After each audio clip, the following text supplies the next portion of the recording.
Hello, everyone. Let's start off by imagining someone named Alex.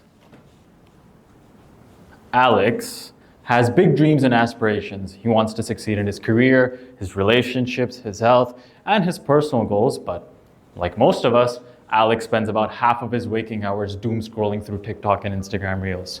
He's glued to his screen consuming content, and days go by where he doesn't even remember what he watched an hour ago, let alone the day before. He constantly compares himself with others, trying to keep up with the latest trends and lifestyles he sees online. He feels anxious and inadequate, and his mental health suffers as a result. He wishes he could do more with his time, yet it feels like his world has shrunk down to the size of the phone in his hand. Alex knows he's stuck, but breaking free seems pretty much impossible at that point. Hi guys, I'm Alex. Or I was, but like I said, it's all quite a blur. But I think we can all agree that most of us see some parts of ourselves in Alex. We often associate stereotypes with race, culture, or even gender.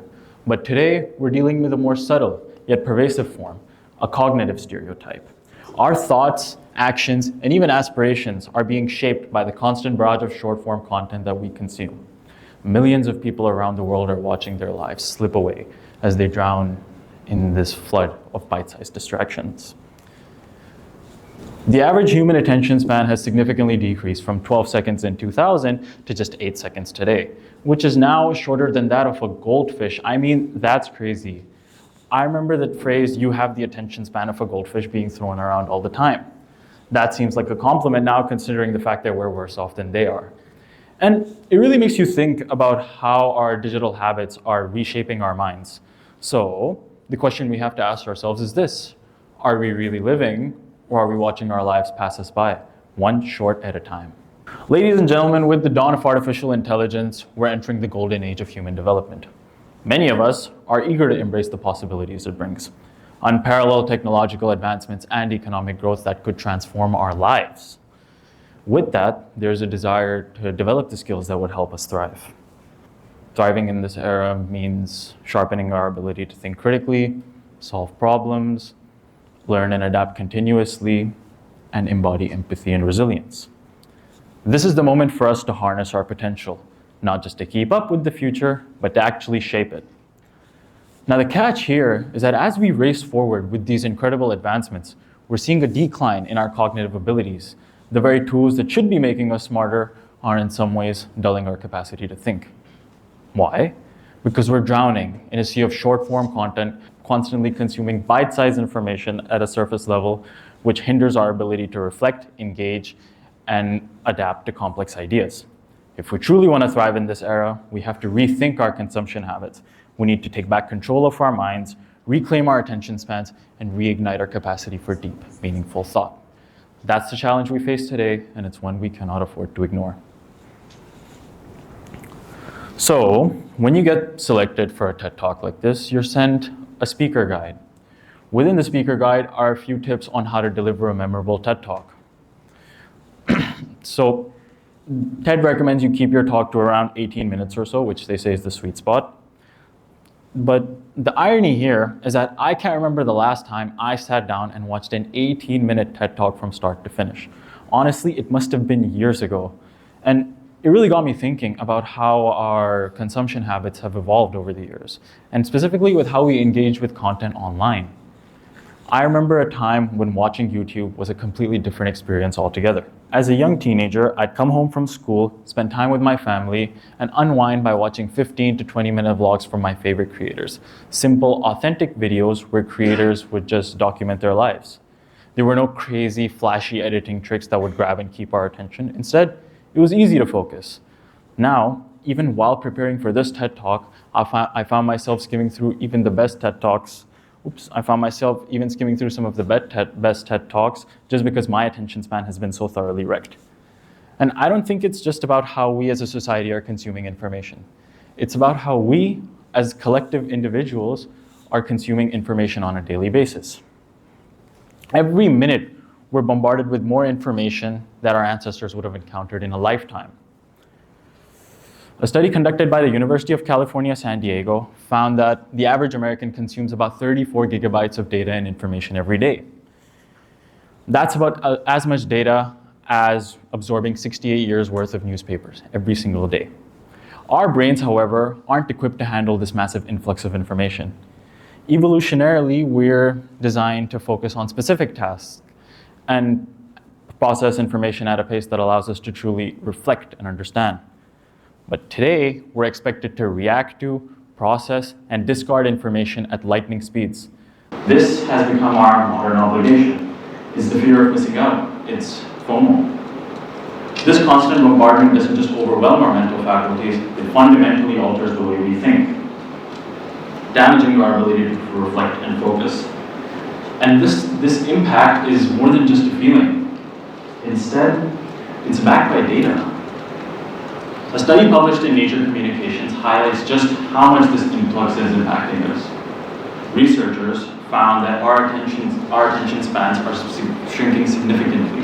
They analyzed data from platforms such as Twitter, Google Books, and even scientific publications. In 2013, a top Twitter hashtag would remain in the top 50 for about 17.5 hours. Fast forward to 2016, and that number has decreased to just 11.9. This trend isn't just limited to social media, it's happening across all kinds of different content. Books, movies, and even scientific publications. It's simple. The more information we take in, the less time we have to focus on any single one of those pieces of information. When we're flooded with data, we cope by skimming through it. We start to prioritize quantity over quality, speed over depth. Instead of absorbing meaningful ideas, we graze through snippets, headlines, and short clips. And as a result, we end up sacrificing substance. We end up losing the ability to fully understand and critically analyze anything. This is the paradox of our time. While we have more access to knowledge than ever before, our ability to truly engage with that knowledge is slowly deteriorating. We're past consuming information. We're at that point where it consumes us.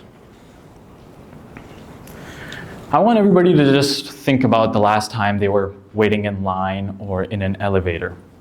Chances are you pulled out your phone and started scrolling through social media just to kill those few minutes of waiting time. It's become our go-to response to avoid boredom, but what if we let ourselves get bored? Some of the greatest ideas in history were born out of boredom. J.K. Rowling came up with the entire concept of Harry Potter on a long, uneventful train ride. Isaac Newton was sitting under an apple tree when the apple fell, leading him to ponder the force of gravity. Beethoven composed some of his greatest symphonies during long walks in nature. All of these innovations might have never come to life if we hadn't allowed ourselves the space to be bored. Boredom is more than just a void to be filled. It's a catalyst for creativity. When we aren't being constantly bombarded by short-form content, our brains can wander, our minds can wander. We can come up with new connections and spark new ideas. But today we've lost that space. We fill every moment with some sort of stimulus, and it's killing our ability to think and create. These moments of boredom are like mental resets. They allow us to reflect, to think, and to come up with solutions which we might miss otherwise if we're distracted. So I just want to preface that I'm no exception to any of this. I was just as much of a social media consumer as the next guy. So when I say we, I really do mean we. But I want to say that short-form content destroyed my focus, presence, and ability to engage with the world around me. During lockdown, I was in the worst shape of my life, both physically and mentally. My days would be spent playing video games and scrolling TikTok, and when university started, I realized how much damage I had done to myself. I couldn't focus for more than 3 minutes without itching to check my phone or reply to someone on WhatsApp, just because my attention span has been so thoroughly wrecked. Through self-help books, podcasts, and a lot of YouTube videos, I saw a way out. Even some of my best friends were going through the same set of difficulties, but we never brought it up because that was our new normal. Over time, I regained control, sharpened my focus, and eventually started to enjoy my life again. My dad, he always used to say, learn, unlearn, and relearn. I always understood what that meant at a surface level, but only recently did I realize how deeply that applies here. The negative behaviors we establish as a result of excessive short-form content consumption are all learned behaviors. The good news is that they can be unlearned too. Our brains have a remarkable ability to adapt and change known as neuroplasticity. This means that we can undo the damage, rewire our brains to focus, and break free from instant gratification. So, what can we do to get our lives back? The number of hacks or tricks I could tell you to help reduce your short form content addiction are endless. Sure, you could set app timers, turn off notifications, or even watch a David Goggins video where he's yelling at you, telling you how worthless you are while he climbs a mountain in a spacesuit. I mean, they all work to some degree, but let me share what really worked for me. A lot of us don't fully want to delete social media. A lot of us want to stay connected with our friends and family. Some of us don't have a choice. I mean, if it wasn't for Instagram, I wouldn't be here today. So, what can we all do? Log out. Extremely simple, maybe even a little anticlimactic, but it works. Do it, just log out. This works because it creates a little bit of friction to the process of using social media. Our short form content consumption habits are born out of convenience. Think about it. It's so easy to open TikTok and start scrolling. As soon as you open the app, a video automatically starts playing and you start mindlessly scrolling. But when you add a little bit of friction, when you add a little bit of inconvenience to this process, you start to think twice about mindlessly scrolling. You want to check your DMs? Log in. Curious about how your best friend's trip's going? Log in. Want to see if you look good in the latest Instagram reel posted by TEDx? Log in. But after all that, log out. The key is to make the default state on these platforms logged out. As author of Atomic Habits, James Clear says, sometimes success is less about making the good habits easy and more about making the bad habits difficult. The second and final thing I want to touch on is reading. Beyond all the knowledge and wisdom one gains from reading, it's one of the best ways to build your attention span. Unlike the quick hits of short-form social media content, reading requires focus, allowing you to truly engage with important ideas. Read whatever you can get your hands on. Read fiction, read nonfiction, read the classics, but just read anything. So the fact that we've already made it to the end of this presentation without any Subway Surfers gameplay playing in the background is already a step in the right direction. This isn't just about surviving the digital age. It's about reclaiming our ability to truly live. Our future and the future of our children depends on our capacity to think critically, solve problems, and connect meaningfully with others. We cannot afford to lose these abilities to the infinite scroll. We can't. As Rene Descartes says, I think, therefore I am. If we allow ourselves to consume the same shallow content as everyone else, we risk losing the uniqueness of our thoughts and the depth of our humanity. However, we have the power to break this cycle. By consciously choosing what we consume and how we spend our time, we can reclaim our individuality. The first step towards a brighter future starts with a single, deliberate choice to focus on what truly matters. So, let's choose to live intentionally, to be present, and to engage fully. Our lives are worth a hell of a lot more than the fleeting satisfaction of a momentary scroll. So, let's make them count. Thank you.